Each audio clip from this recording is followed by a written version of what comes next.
Hi, welcome back to the workshop for the start of another project.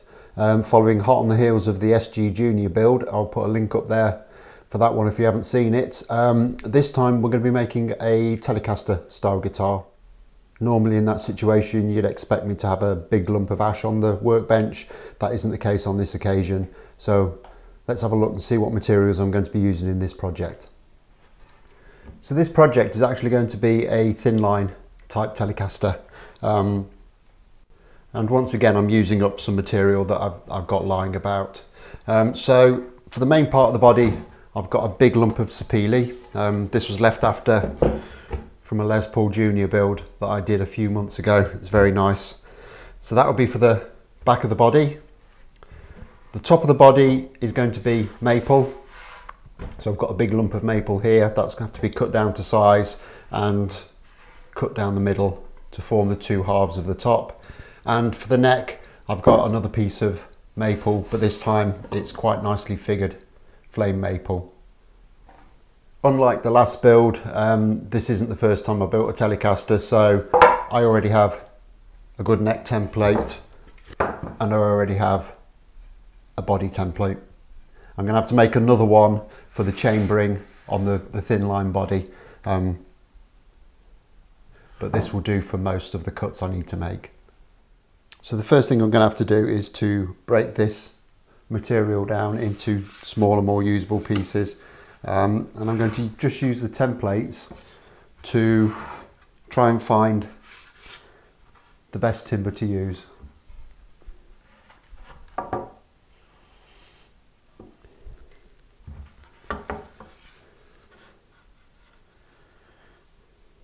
Now looking at this bit, there's some nice figure running through here, but there's a nasty knot at the end.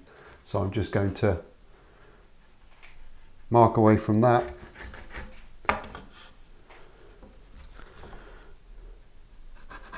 And mark leaving plenty for the neck.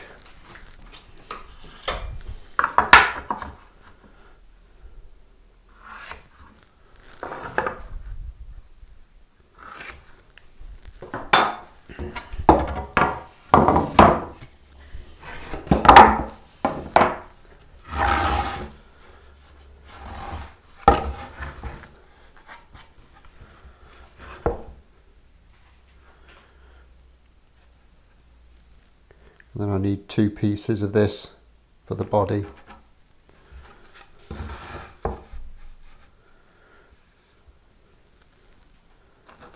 Like that.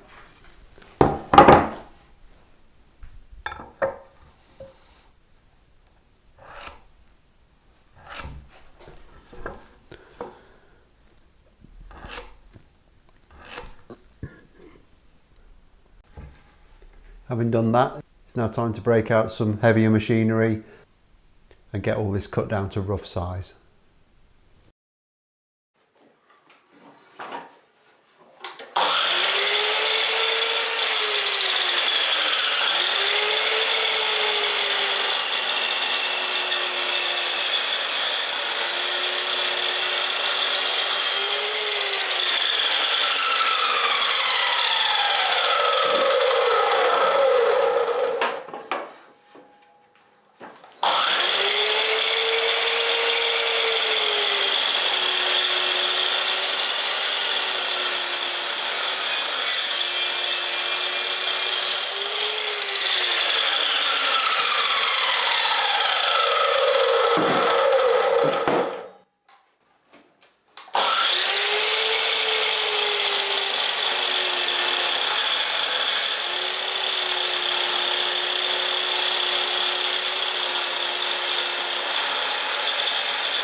So that's it all roughed down to length.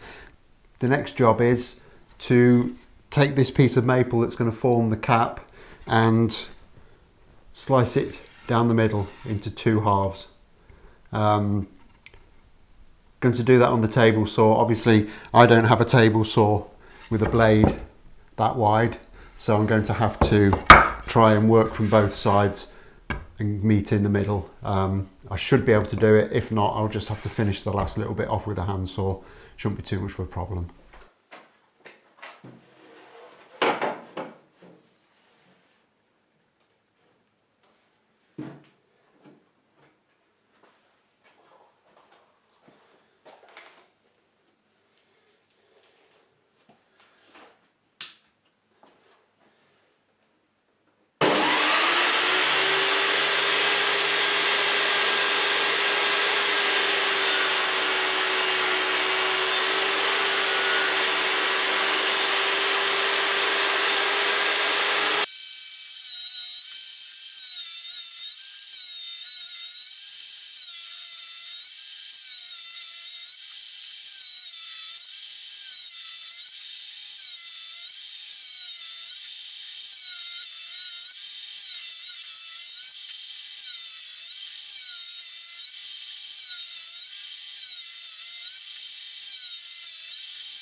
That has to be my least favourite job of all, but we're through, we're okay. So I've got my 2 halves of that.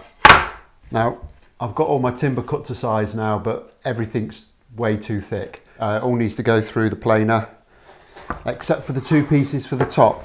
Because I've cut those lengthways, there's a high chance that they're going to move. So I'm going to put these to one side for a couple of days, just to make sure that they don't twist or anything. And then we can start working on those, but we don't need them just yet anyway. So get the thicknesser out and get everything down to size.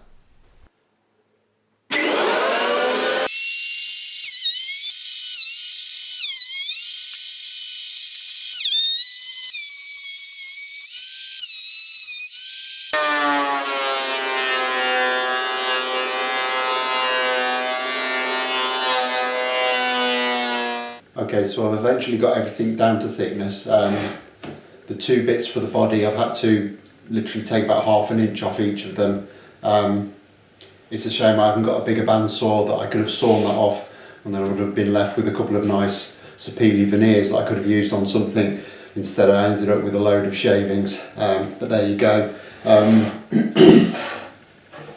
I've got the neck down to 3/4 of an inch thickness. Obviously that needs to have a 1/4 of an inch thick, roughly, fingerboard on top of that, so that'll bring it up to thickness. For me, I think the next logical step is to glue the 2 halves of the body blank together, so that's what I'm going to crack on with now. Now normally, once you've done it a few times, joining these 2 pieces together would be quite a straightforward task. However, I do have a bit of an issue with this timber, in so much as on this side there's some real wild reversing grain along this edge, which means that I can't really attack it with my biggest of planes, which would kind of get me the straight edge I'm looking for. This side, it's okay, it's not tearing out at all, so I can do it on that. For this side, I'm going to have a think about how I'm going to do it.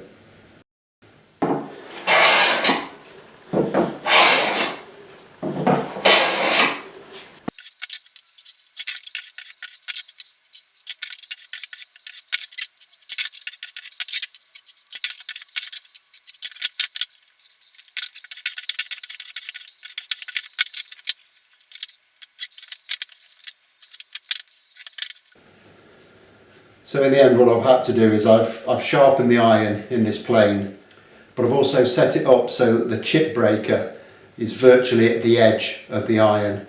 And what that does, as the name suggests, is it breaks the chip as it's coming off the workpiece. And that stops the grain from tearing out beyond where the blade is. To better illustrate what I've just been talking about, I'm just going to strip this plane down and show you just how close to the edge of the iron this chip breaker has been set. And you can see, if you look at this edge here, that the chip breaker is set probably, it's less than 0.5 millimetre from the edge of the iron. So what actually happens in practice, if we look at the top dodgy illustration, we can see we've got the chip breaker set back from the edge of the blade in a more normal position. Now in more normal use, this is how you would set it up, because you need it this way to take a normal shaving. And what would happen, as the blade advances, it takes the shaving up, which hits that chip breaker, and it fractures the fibres. And what this does is it effectively stops these fibres from lifting from the surface of the wood. And that's where you get tear out if those fibres aren't broken. Okay?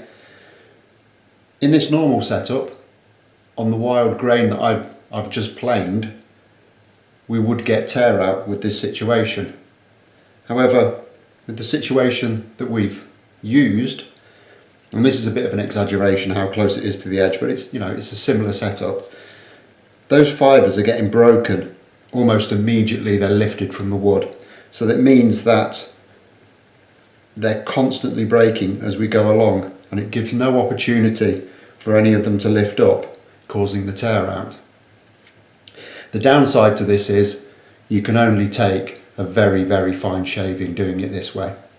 If you try and set the plane to take a normal shaving, it just won't work. So you'd have to work a lot harder, you'd have to take a lot more passes to take any decent amount of material off, but you won't get the tear out, which is going to ruin your work. I hope that makes sense and you can now understand the theory behind what I've done. So I've managed to actually get these two edges really, really nice now, so they're ready for gluing up. So that's going to be the next stage.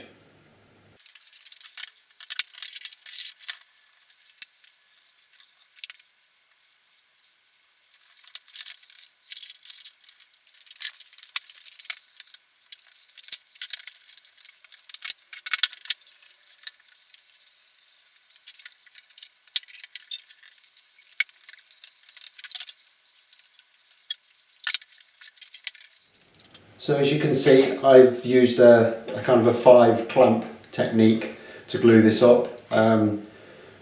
2 sash clamps on the bottom, holding it all together.